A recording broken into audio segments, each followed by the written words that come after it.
পড়ায়। আমার ছেলের সাথে আরো যারা শহীদ হয়েছে তাসমারও ওই রকমের সময় গেছে। এখন কোন ছেলেরা কোন আইনের আওতায় আনা হয়নি এখন পর্যন্ত।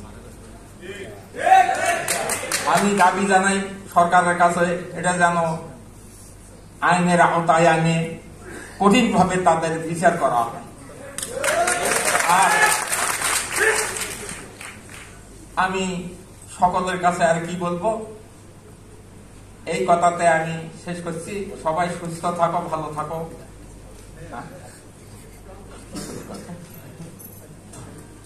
আমার ছেলেটা আমার সংসারের মধ্যে একটা কুটদ্বীপ ছিল।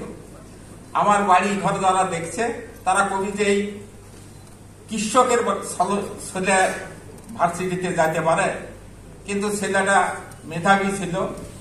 ওই 8 লাইন থাকি মানুষের ছেলে টিউশনি করায়।